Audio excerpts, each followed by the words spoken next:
No period of history is more misunderstood or underappreciated than the Middle Ages. The 10 centuries from the fall of the Roman Empire in the 5th century to the start of the Renaissance in the 15th. This is especially true between the year 1000, when global warming brought grapes to England and grain to the coasts of Greenland, doubling the population and reviving town life all across Europe, and 1348, after the warming had ended and the Black Death arrived from the east. Let's take a closer look at these years. We'll make a good start by dispelling some nonsense. The people of the Middle Ages did not believe the earth was flat. They knew it was round. The ancients said it was round. The fathers of the church said it was round. They saw its shadow during an eclipse of the moon, and the shadow was round.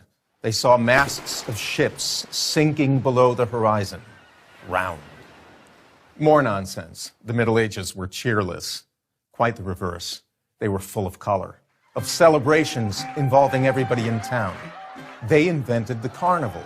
They revived popular drama, which had lain dormant for 1,000 years. Whatever they did, whether it was sinning or fighting or repenting or falling in love or traveling thousands of miles to Rome or to the Church of the Holy Sepulchre, they did it with energy and gusto. What do we owe to the Middle Ages? How about the university? Medieval man invented it. For the first time in the history of the world, you could go to Paris or Bologna or Padua or Oxford or Prague or Cologne and study under masters of law, medicine, philosophy, and theology, and your degree, designating you as a master or a doctor, would hold good anywhere in Europe. It was an international community of scholars.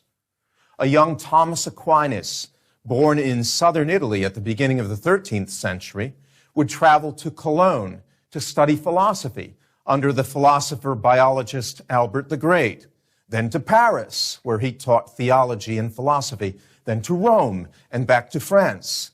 And this sort of thing was the rule among scholars, not the exception. How about modern science? Thomas's teacher, Albert, was a biologist. Why should that surprise us? Medieval man believed that God made the world as an ordered whole.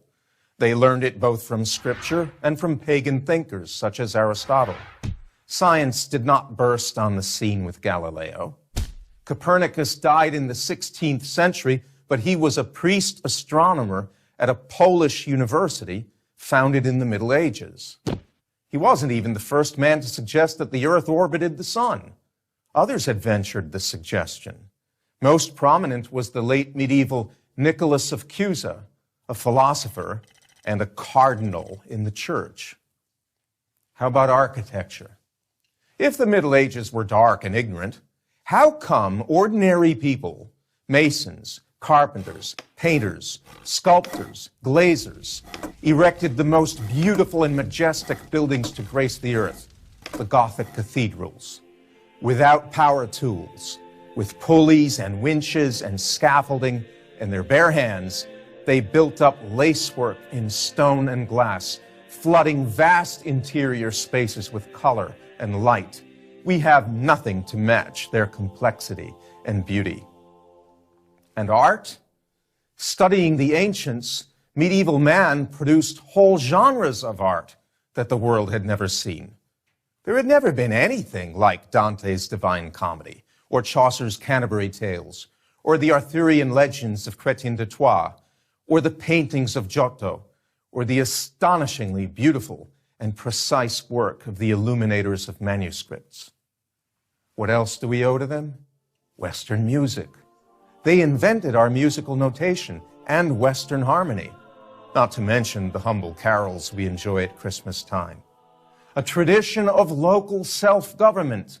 Witness the chartered towns all over Europe, free associations of men united for the common good, friars, guildsmen, members of lay orders devoted to good works, people who established schools, orphanages, and hospitals. Far from the Dark Ages, which it is popularly called, the Middle Ages might better be described as the brilliant ages.